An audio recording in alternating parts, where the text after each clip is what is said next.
Ja nüüd me saamegi tõesti kuulata järjest lugusid, mis võib-olla kõnetavad meid hoopis teisest perspektiivist, kui me iseenda lugu näeme, nii et saame sellise empaatilise kuulamise kogemuse. Ja palun siis järgmised kõnelejad, tundub, et nemad on siin esimesena järjekorras, väga kena ja Ene Kaas ja Ülvi Kann, et jagage siis oma lugu meelde. Tere, mina olen Ene. Tere, mina olen Ülvi. Me tuleme Valgamaalt Lüllemäelt. Ja meid seob Lüllemäe rahvaõpistu. Ja juba 20 aastat. Täname küllakutse eest ja kõigepealt algul ma tahan kohe ära õiendada ühe väikese asja. Nimelt saades kutse konverentsile oli minu poolt väike vale arusaam, et tutvustada koolituskeskust. Ja seepärast plaanisime tuleku kahekesi. Ja kui hiljem selgus, et see on ikka isikukogemus, siis oli juba hiljem midagi muuta. Ja siin me nüüd oleme ja jagame oma kogemusi, mis on tegelikult suuresti seotud Lüllemäe rahvaõpistuga.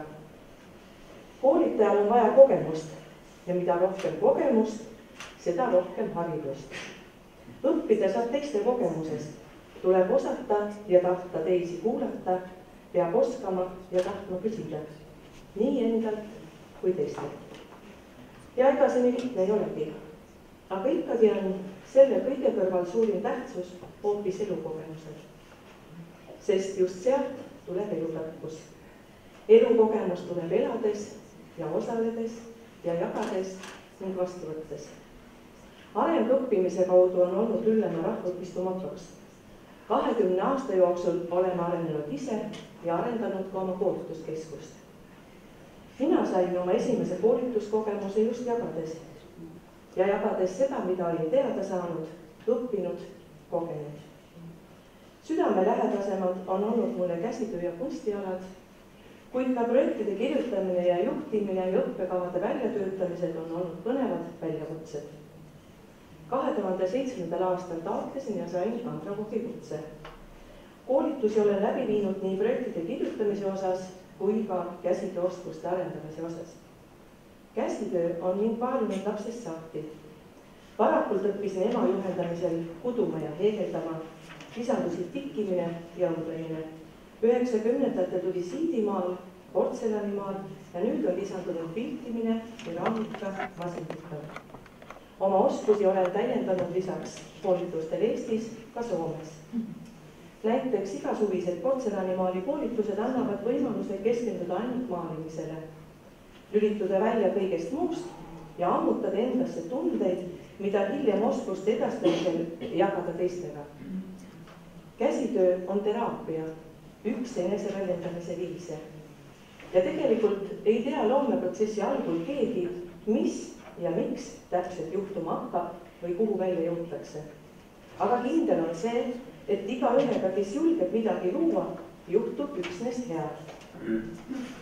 Tagasisidedest olen teada saanud, et koolituskursused ei paku üksnes silmaringi laiendamise ja uute oskuste omandamise võimalusi. Kohtumised erinevate valdkondade asjatundjatega, suhtlemine ja eneseteostusvõimalused annavad osalejale positiivseid impulsse edasiseks ametitööks. Ja see on suurim tänu koolitajale. Sageli on inimesed huvitatud ainult aja viitmisest. Need aga, kel on mingil määral annet, on huvitatud aja kasutamisest. Kaasaja kontekstis on koolitaja ülesandeks pakkuda huvilistele ühtaegu huvitavat ja kasulikku õpet. Olles koolitaja ja koolitusega tegeleva organisatsiooni juht väikeses kohas, peame pakkuma erinevaid koolitusi ja suures hulgas pigem praktilisi.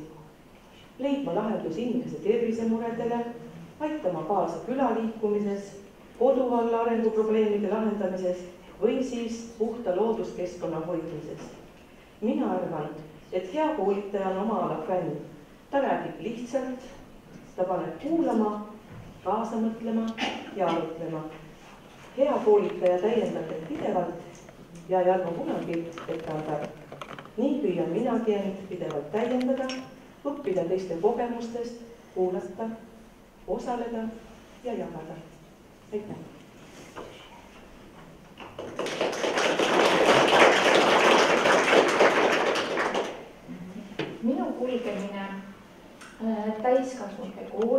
kutseteel kui vabahariduse teel algas aastal 1996 ning ka minu kasvamine on toimunud eelkõige ikkagi Lüllemäe rahvaõpistust õppijana ja siis lastevanematele koolitusi kavandades ja läbi viies.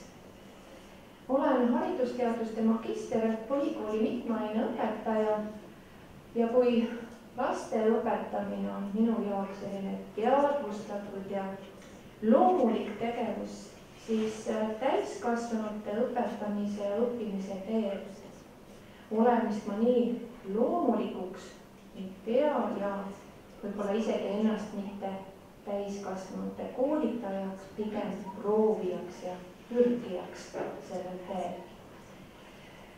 Olen haridusvaldkonna fänn olnud juba põhikooli viimastest klassidest alates ja täiskasvanu eas püüdsin siis kasutada ära kõiki võimalusi rahvaõpistus ja luua õppimiseks tingimusi ka teistele inimestele. Ja niimoodi järjepidevalt kuni aastani tegelikult 2008.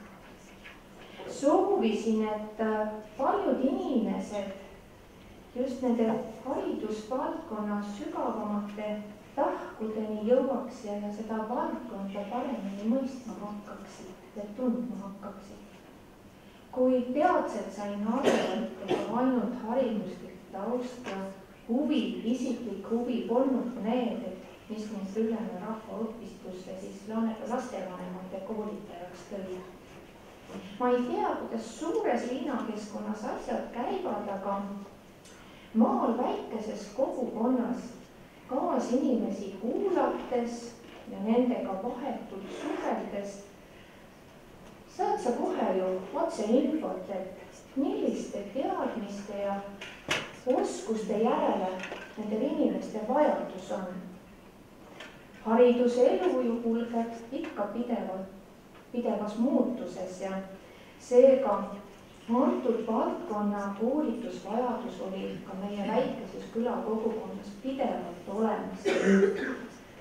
Lastevanemate koolitusprogramme siis koostades ja ise ka koolitusi läbi viies toimusid minu isiklik õppimine ja areng käsikäes.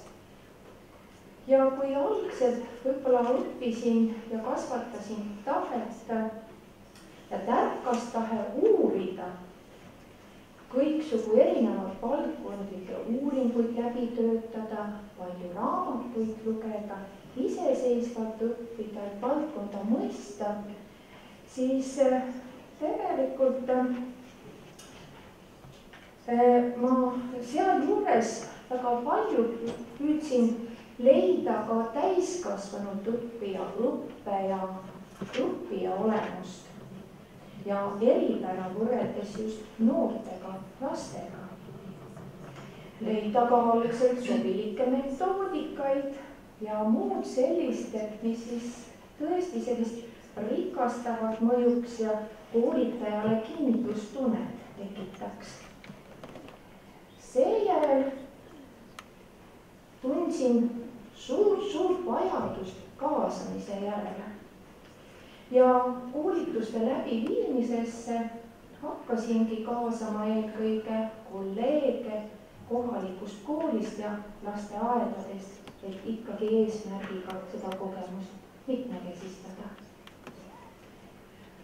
Seejärel jõudsin koostööni professionaalidega ja valisin teemasid ja kutsusin õpetama sinnasamma kohaliku külakeskkonna koolituskeskusesse tuntud Eestimaa koolitajaid. Osalesin päris paljudel vabahariduslikel konverentsidel ja ümarlaudades ja nägin sellest ikka võimalust tegijatelt õppida, silmaringi laiendada, aga ka eeskujusid leida. Seejärel järelikult kasvasin ka ise kõige selle protsessi sees ja leidsin, et kui tähtis on analüüsida ikkagi hinnata oma isiklikke oskusi ja kogemusi ja teadmisi ja ikkagi vaagida väga tõsiselt, et mida ma suudan teistega jagada. Ja kuidas ja siis ikkagi neid teadlikult enda arenguks siis täienduskursusi valida. Ja tekkis vajadus ka isiksusena kohati lausa muutuda ja teatud isikuomadusi ja iseloomujooni kujundama hakata. Öeldakse küll, et ka siis teatud eas juba inimest enam ümber ei kasvata, aga veendusin, et kasvatab küll, kui olla ise oma iseloomu kujundajaks. Nende üle 10 aasta vabahariduses aktiivselt tegutsedes aastate jooksul olen ka kujundanud enda jaoks teatud arusaamad ja põhimõtted just õpetajaks, koolitajaks olemise suhtes. Ja arvan, et tõesti, et üks hea õpetaja, koolitaja ongi inimene, kes väärtustas õppimist ja õpetamist. Ja et ta ise peabki olema pidevalt edasi pürgib ja õpib. Kuid samas ta peab suutma mõista, aga ka tunnetama seda, et täiskasvanute koolituses õpetaja ja õppija on võrdsed partnerid ja ka tegutsema vastavalt sellele teadmisele. Ning ka seda, et koolitus õnnestub, kui selle sisu määravad õppijate huvid ja vajadused.